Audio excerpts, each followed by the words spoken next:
Tanzanians in Israel. Security measures to fall.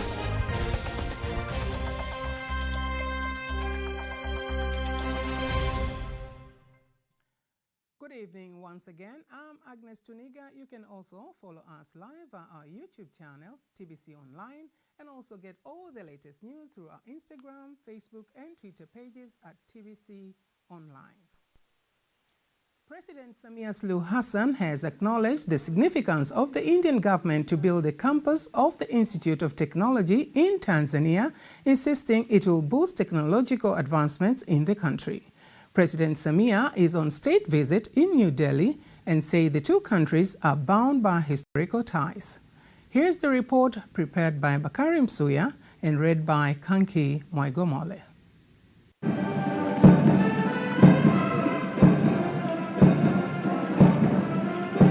President Samia continues her state visit to India and today was welcomed by the President of India, Draupadi Murmu, and the Prime Minister, Narendra Modi, at the State House. While there, President Samia was accorded a 21-gun salute in an inspection of the Military Guard of Honor and then highlights the objectives of the visit. So my expectation in this visit is that it's going to open the new avenues for political and economic development, economic cooperation that will lead to strategic partnership of our two countries. Thereafter, President Samia honored Mahatma Gandhi by laying a wreath on his grave.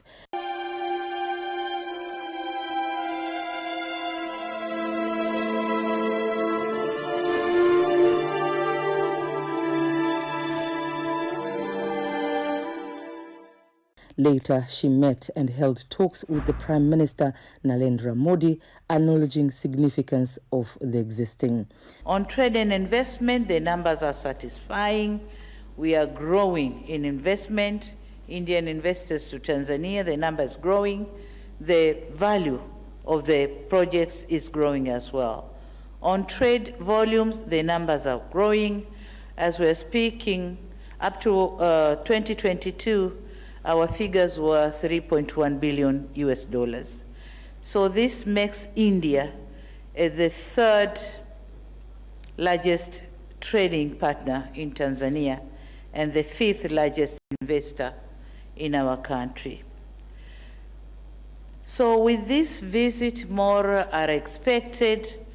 We have managed to open more avenues of cooperation for economic development as well as political development. On the other hand, the Indian Prime Minister urges Tanzania to use its currency in business transactions, just as India uses rupees, especially at this time that the world is experiencing the dollar shortage.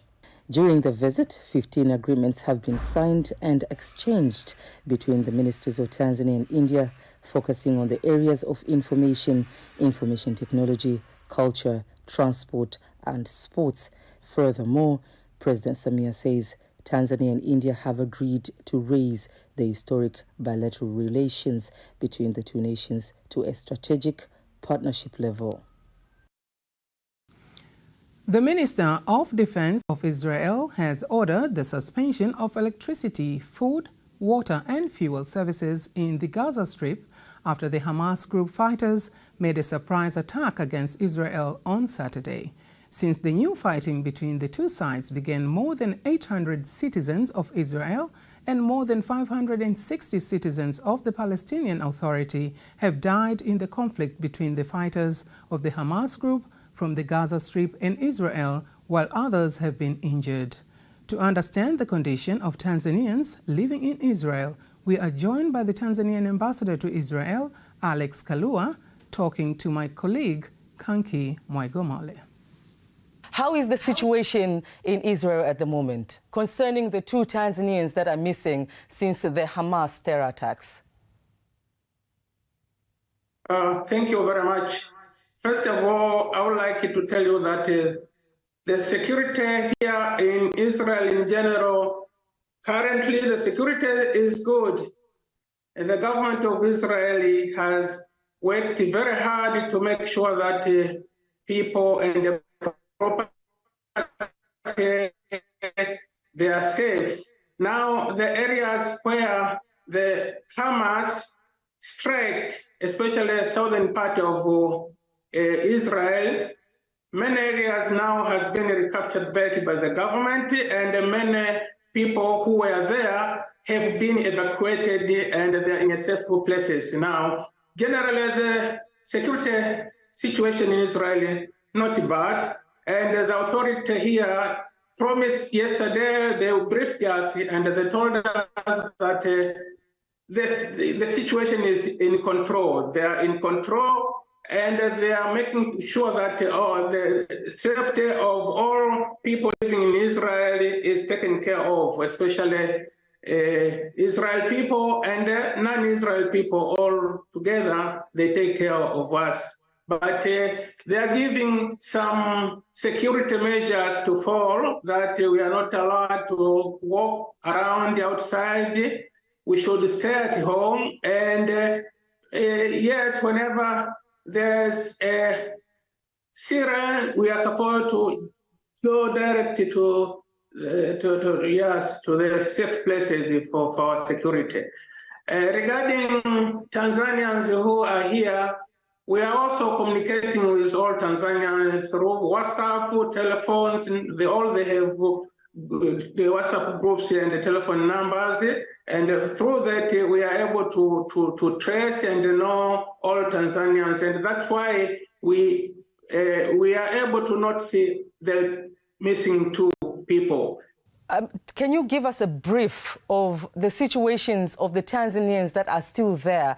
Will they be relocated, or the safety is enough to keep the Tanzanians living in Israel safe? Meanwhile, the situation here in Israel is not alarming, and the government has assured all people here in Israel that we are safe, and it is taking care of the few elements, infiltrated elements inside Israel. Otherwise, Israel is a peaceful country. Yesterday they briefed, and today also they are going to brief, and they assured us that still the government is in control and everything is okay. And you can compare the day before today, the day, 2 days, there were a lot of missiles striking Israel, but since yesterday and today, hardly, I had only one, and for sure the Iron Dome is doing its work to punch them, and up to now, there's nothing to fear, nothing wrong, nothing which has been jeopardizing our security here in Israel. Thank you so much, Ambassador Kalua. That was Ambassador Kalua, the Tanzanian ambassador right now in Tel Aviv in Israel. I'm Kanki Mwegomole for TBC News. Thank you very much, Kanki Mwegomole, for that report. The president of Southern African Broadcasting Association, SABA, Stanley Similo, says the association plans to establish a television channel that will cover and report various issues having an African perspective. He was addressing the press on joint press conference with the Director General of Tanzania Broadcasting Corporation, TBC, Dr. Ayub Rioba. Swam Mavura was there and has prepared the following report. Few hours left before the day of the 30th annual meeting of Southern African Broadcasting Association, SABA, and 7th Broadcast and Digital Media Convention 2023 that will be held in Zanzibar. While addressing journalists about the meeting, the president of SABA, Stanley Similo, and Director General of Tanzania Broadcasting Corporation, Dr. Ayub Rioba, says among the topics that will be discussed in the meeting is creativity and the use of technology in preparation of news and content based on African perspectives. And hopefully through that we can influence the continent and the globe in terms of who and what we are. The major advantage we're having today is that we are getting these stories directly from the broadcasters, so they can tell the stories in the way that they feel. And for us as Africans, that is quite a very, very, very commendable step in that regard. It is important for us to have our own media services so that we can produce our news from our point of view, and we will be active online because of the technology, which means that we will be getting content that is prepared by Africans themselves. Currently, there is a 30 minutes program known as Eye on SADC.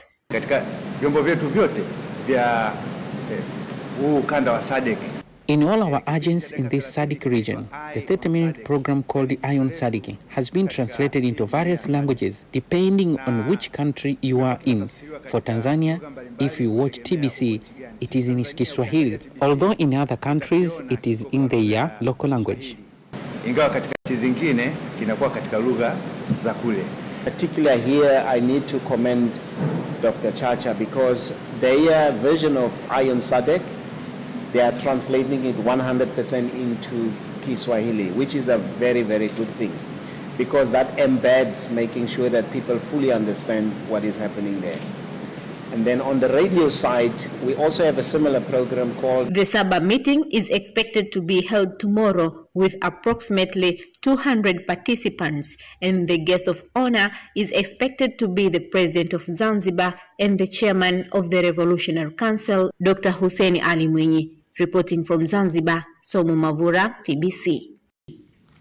Still on that report, also my colleague Vumilia Mwasha got a chance to talk to the Chief Executive Officer of Seychelles Broadcasting Corporation, Berard Dupress, and here's the report. We are very happy to have you, sir. Good evening. I'm happy to be here. Thank you. Let us talk about the theme of this conference, about digitalization. How is it changed the public broadcasters of southern region to change and to cope with the environment? Well, we have to change, and we have to be in the digital ecosystem if we are to remain relevant and be accessible to our audience. In order to deliver our public media services, we have to be where the audience is. And among the objective of SABA is to exchange the content. Are you achieving that? We are striving and struggling to achieve that. The SABA, originally it was called SADC TV channel, now it's got to be called SABA TV channel, is one way where we want to share our content and share our stories. There is a lot we can do to be able to tell our stories to each other. And there's hundreds of millions of people within the SADC region that are potentially more interested in what's happening around us than what's happening on the other side of the world. Yeah. You know, when we are talking about this SABA TV channel and telling African stories with their own perspective, but it's years now we are hearing about it and we can't see it taking off. When exactly is it going to take off? And you are from the board meeting. Yes, as a board member, I have to say that I am saddened that the political support is not there from SADC. SABA is the legitimate broadcasting association within SADC. And to have a SADC TV channel needs financial commitment. And that must come by the governments of all the countries within SADC. The SABA Implementation Committee has done a fantastic job in laying out what is necessary for us to roll out the SADC TV channel from content to technical delivery. We just need the funding. And the funding is from SADC government. Yes. What are you telling head of state? What are you telling the secretariat of SADC? Well, all SABA board members are national broadcasters. They are the vehicle for public communication. If we don't support the national broadcasters, both in financially and in the endeavors that they are doing, they will not be able to adequately and efficiently inform, educate, entertain, inspire the population. And in bringing about the advancement of the progress within SADC. So the support must not only be said, but it must be seen to be done. But how are you going to start up? You as the co-workers of these public broadcasters, as our DGs and CEOs? Well, we got to have a message very clear to our either as state broadcasters or public broadcasters, to those that make the decision to decide whether we want a vibrant public broadcaster, one that is able to be better supported to deliver on their mandate. And one way to show that commitment is to fund the SADC TV channel. Thank you very much. The Minister for Community Development, Gender, Women and Special Groups, Dr. Dorothy Gwajima, says statistics show that more than 200 million women and girls around the world have undergone female genital mutilation, FGM. Following this, activists fighting against FGM say that urgent measures need to be taken as more than 68 million women and girls around the world are at risk of being forced to undergo FGM. Various global experts and activists are meeting in Dar es Salaam from various countries in Africa for the second meeting aiming to eradicate FGM in Africa. Takwimu zinaonyesha kuwa wanawake na wasichana zaidi ya milioni 200 duniani wamefanyiwa ukeketaji. Statistics show that more than 200 million women and girls in the world have undergone female genital mutilation. Following this situation, activists fighting female genital mutilation say that urgent measures need to be taken because more than 68 million women and girls in the world are at risk of female genital mutilation. Mabadiliko yanahitajika ili kulinda zaidi ya wanawake na wasichana milioni 68 walio katika hatari ya kukeketwa. Activists who participate in the meeting say urgent measures are needed to rescue the women and girls who are at risk. Education, especially the girl child education.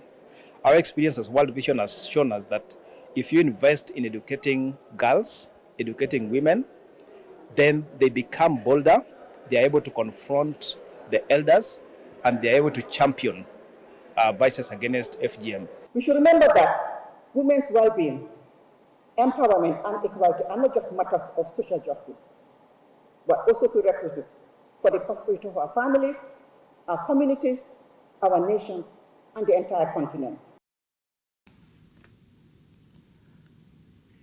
The Director General of the Tanzania Coffee Board, Primus Kimario, has urged coffee farmers and companies in the country to maximize on the availability of the large coffee market available in Russia.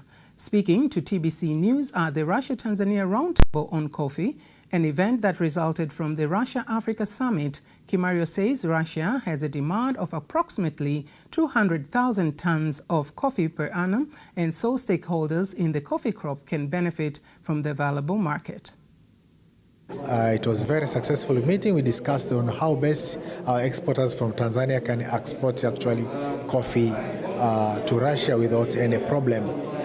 They know that Tanzania coffee is one of the best coffees in the world, and now they are key on how best they can get our coffee to Russian market. This is a great opportunity.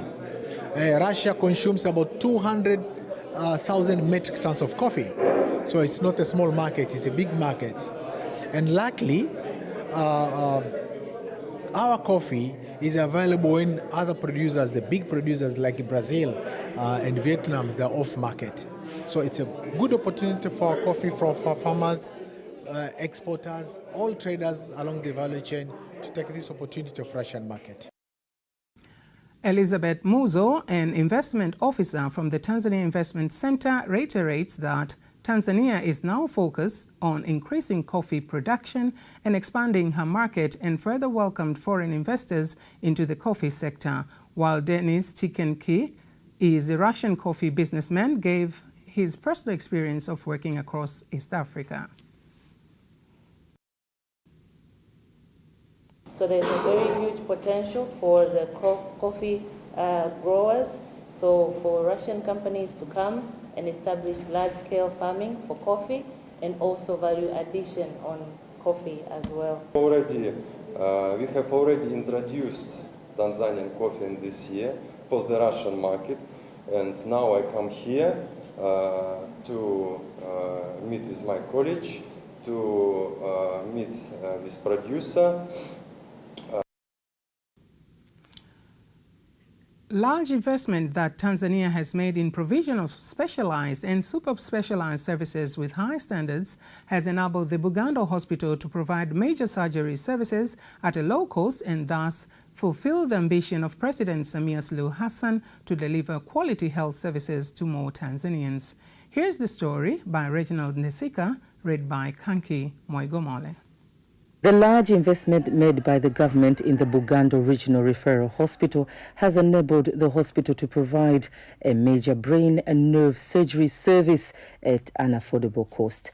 Because of investment from the government as well as the guidelines which we put to use, we are committed to cover the health expenses of the citizens who cannot afford them, and we charge a very low price in order for Tanzanians to get these health services that we difficult to access in the past. A big operation is done at the price of 320,000, but in reality such operation normally costs 2 to 3 million. And if this patient was to be taken abroad for treatment, it would have cost not less than 15 to 20 million. The success of the Regional Referral Hospital in Bugando reflects the plans of the President, Samia Suluhu Hassan, to prioritize projects that directly affect the lives of Tanzanians. Let me just say that we are congratulating the government of the United Republic of Tanzania. Through our President Samia Suluhu Hassan, we have been able to get this MRI machine. Without it, it will be hard to conduct such operation. But before conducting operation, we have equipment such as MRI, CT scans, which have enabled us to easily detect problems. Currently, the hospital has 3 neurosurgeons and continues to train more in an effort to reduce the shortage of the specialists. We now have 3 specialists in the surgical department, especially for issues of brain surgery and the neurological issues, and there are others that we have sent for training. I would like to congratulate the government for investing in the rural hospital as well as the referral hospital, and almost all of them have equipment for CT scans and MRI, which have enabled us to test the brain and detect problems in the brain. In the past, there were very few hospitals that had such equipment. Bugando Regional Referral Hospital serves nearly 20 million people in the Lake and Western regions. Before we wind up our local news tonight, let us now have a look on our today's exchange rates according to the Bank of Tanzania, BOT.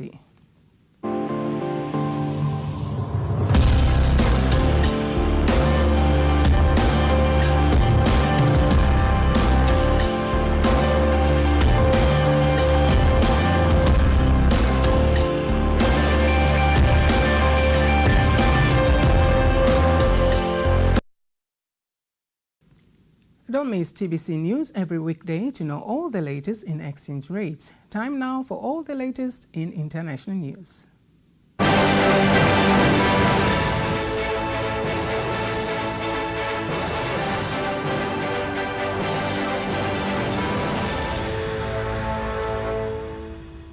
And here is international news as compiled by Dorothy Murray and read by Teddy Mparanyanga. The Interior Minister in Cameroon says 30 people have died and 17 others injured after landslides destroyed several homes in Cameroon's capital, Yaoundé. Reports says homes in Bankolo were reduced to rubble following heavy rains, and there are fears that several people are still trapped under the ruins. Rescue operations are continuing at the site, with the number of those who are unaccounted for after the disaster still not clear. African leaders have called on warring parties in the Israel-Gaza conflict to halt deadly confrontations that erupted on Saturday when the Palestinian Hamas militant group launched a surprise assault. The African Union Commission chairperson Moussa Faki appeals to both parties to put an end to military hostiles and to return without conditions to the negotiating table to implement the principle of 2 states living side by side to safeguard the interests of the Palestinian people and the Israeli people. Oil prices have jumped on concerns that the situation in Israel and Gaza could disrupt output from the Middle East. Brent crude, the international benchmark, climbed by 2.25 United States dollars a barrel to $86.83 US dollars, while U.S. prices also rose. Israel and Palestinian territories are not oil producers, but the Middle Eastern region accounts for almost a third of global supply. In other development, Israel's defense minister orders a complete siege of the Gaza Strip and the cutting off of food, fuel, electricity, and water supplies. More than 700 people have been killed in Israel since Saturday, and more than 500 people have died in Gaza since Israel has begun striking the area. Responding to the ongoing crisis between Israel and Hamas militant group, European Union says it is suspending Palestinian aid. Rescuers are digging for survivors of a powerful earthquake that flattened whole villages in Afghanistan, killing more than 2,000 people. United Nations says more than 500 people are missing after the 6.3 magnitude earthquake struck Saturday morning in Herat province. Reports say aid, delayed by blocked routes and communication lines being down, only started to trickle in on Monday. That was international news. Sports news up next.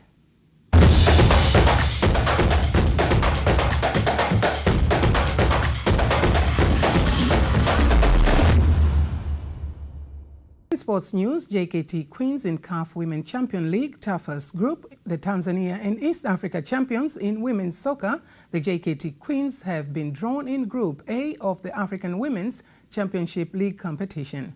JKT Queens have been drawn in the A group along the host Atletico FC d'Abidjan of Ivory Coast, Sporting Casablanca of Morocco, and the first champions of the tournament, Mamelodi Sundowns, Ladies of South Africa. JKT Queens will play its first game against Mamelodi Sundowns Ladies. The second game will be against the host Atletico FC d'Abidjan, and finish the group stage games by playing with Morocco's Sporting Casablanca. The tournament will be held in Abidjan, Ivory Coast from November 5th to November 19th of this year. Young African's Chief Executive Officer Andrew Ntine says through introduction of Player of the Month award will enhance the team performance as it will motivate them to give their best throughout the season. Young African signed a 3-year contract with NIC Insurance worth 900 million shillings to facilitate the plan. Another innovation that enables or enhances the team's performance. And in so doing, we have partnered with the National Insurance Corporation to introduce to you, to our team, the Player of the Month. We believe we've done it in the past, and we believe this is a great inspiration to the players of Young Africans and a great motivation to them. The Player of the Month will be voted by fans. That is sports news, and now before we conclude the news bulletin, let's take a look at our weather update. Viewers, welcome to the next 24 hours of the forecast from Tanzania Meteorological Authority. My name is Margaret Masawe. Wind is expected to flow from southeast over the northern coast and from east over the southern coast with a speed of 20 kilometers per hour over the entire coast. Lake Victoria, Lake Tanganyika, and Lake Nyasa. The state of the sea is expected to be slight. Hot condition is now experienced in many areas of the country, and the highest maximum temperature is expected to be 34 degrees Celsius over Katavi region. The rest are as shown on this map. Tonight we expect a partly cloudy condition. Tomorrow we expect a partly cloudy condition and thunder showers over the Lake Victoria Basin and Kigoma. While Kilimanjaro, Arusha, Tanga, Unguja and Pemba Isles are expected to feature partly cloudy condition, light rain showers over a few areas and sun periods. The rest parts of the country are expected to feature partly cloudy condition and the longer sun periods. Now let us see the next 4 days of weather forecast for some regions of the country.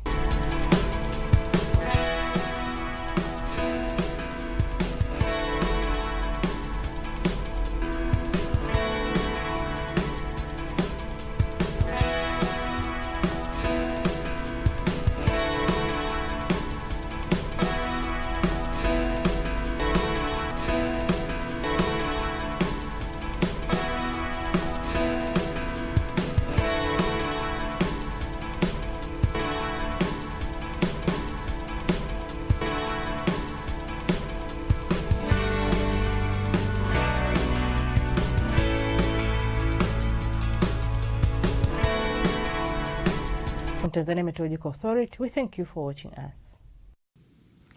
And that marks the end of our news bulletin for tonight. Don't miss our next bulletin in Kiswahili at 11 p.m. I'm Agnes Tuniga. Thank you very much for watching. Good night.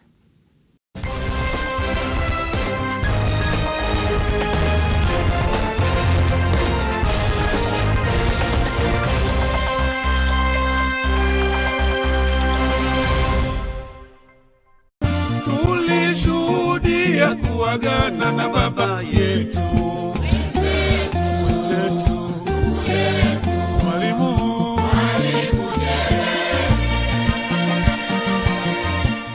Unaangalia